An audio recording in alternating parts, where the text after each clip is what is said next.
More sanctions against the Kremlin as the EU member states reach an agreement on capping the price of Russian oil.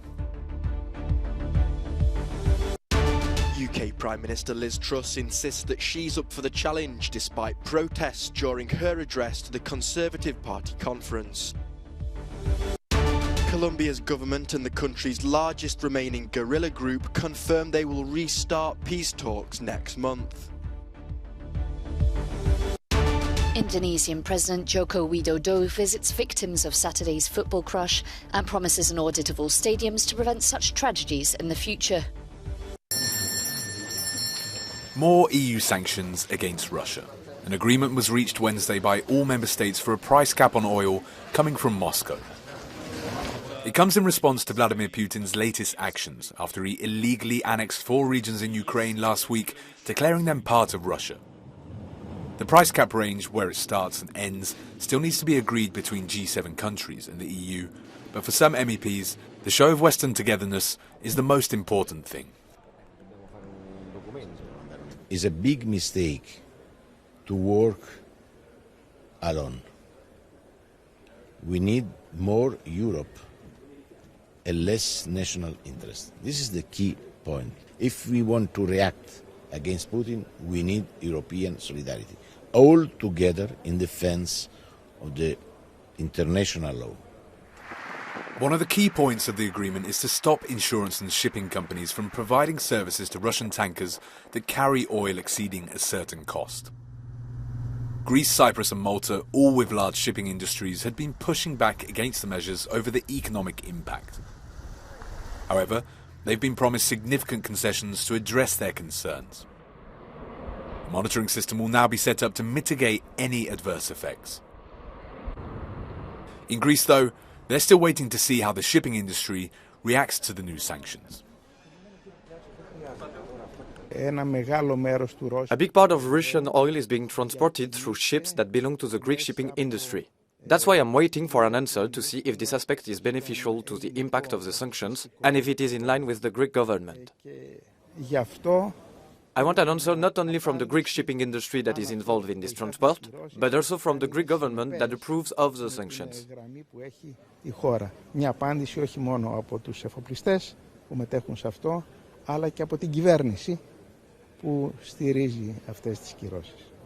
The 8th package of sanctions, which comes ahead of a total EU ban on the purchase of Russian crude oil on December the 5th, also introduces stricter import bans on some Russian products. This includes steel and plastics, said to be worth €7 billion to the Kremlin. Exports of European-made goods, particularly ones used by the Russian military, like for aviation and other technologies, will also be banned. Chris Pitches, Euronews, Brussels. Ukrainian forces continued to make significant gains in the regions that Russia declared annexed, beginning to collapse the sparsely manned Russian lines in the Ukrainian southern region of Kherson, says the Institute for the Study of War. One of the Russia-imposed leaders in Kherson region said, quote, "The advance of the armed forces of Ukraine in the Kherson direction has stopped and Russian forces were conducting a regrouping there." Let's take a look at the situation on the ground. The Institute for the Study of War experts say that Ukrainian forces have liberated over 1,000 square kilometers in North Kherson over the past 3 days. Now, here is the illustration showing the progress of Ukrainian counteroffensive in this region over the past 72 hours, as they pushed from different directions, including along the west bank of the Dnipro River. In the northeast of Ukraine, Ukrainian forces have advanced up to 20 kilometers beyond the Oskil River into Russia's defensive zone towards the supply node of the town of Svatove, says the UK Defense Ministry, adding in its intelligence update that it is highly likely that Ukraine can now strike the key Svatove-Kreminna road, with most of its artillery systems further straining Russia's ability to resupply its units in the east. The UK Defense Ministry also says that politically, Russian leaders will highly likely be concerned that leading Ukrainian units are now approaching the borders of Luhansk region, which Russia claimed to have formally annexed. After what's been a turbulent start to her time as leader, the spotlight was firmly fixed on UK Prime Minister Liz Truss as she addressed the annual Conservative Party conference on Wednesday. Truss took to the stage just 2 days after she was forced into a humiliating U-turn on a key tax reform. The proposal was deeply unpopular with voters and had caused huge market turmoil. But nevertheless, Truss insisted that she's up for the challenge. In these tough times, we need to step up. I'm determined to get Britain moving, to get us through the tempest, and to put us on a stronger footing as a nation. I'm driven in this mission by my firm belief in the British people. But it seems that not everyone is on her side. Her speech was interrupted by Greenpeace activists, alarmed by indications that she'll reverse some measures to combat climate change, including plans to lift a ban on fracking in England, despite fears the practice could trigger earthquakes. Elsewhere, there are further signs that a winter of discontent lies ahead. UK rail staff staged protests demanding wage increases to keep pace with inflation, as the country faces one of Europe's most severe cost of living crises.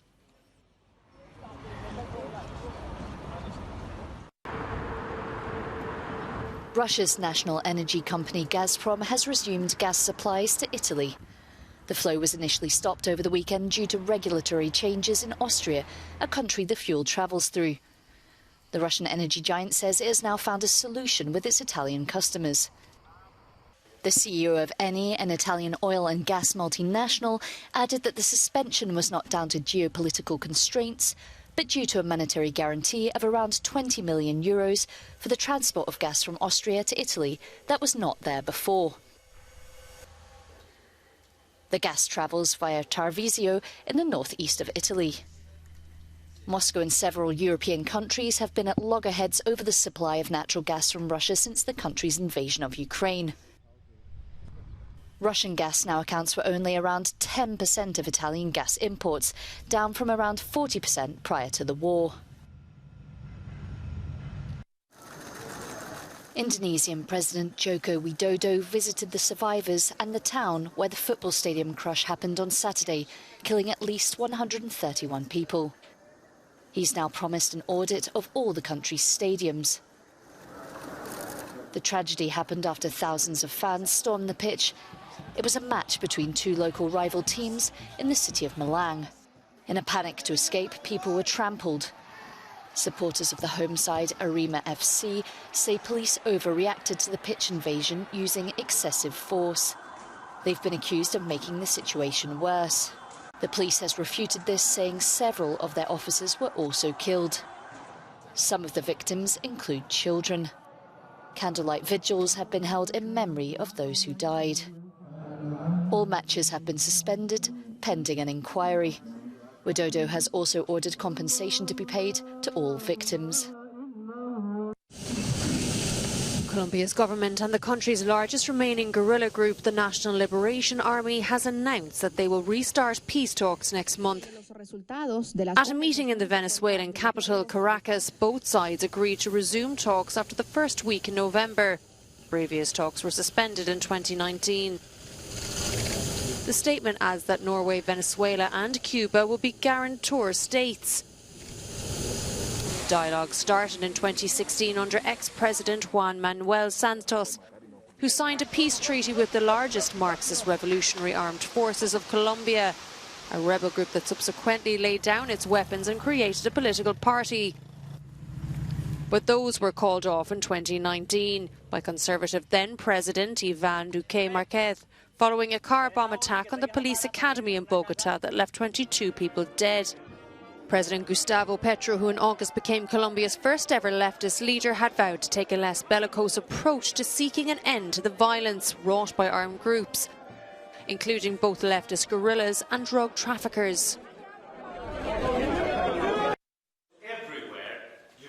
It's called click chemistry, the revolutionary process of snapping molecules together.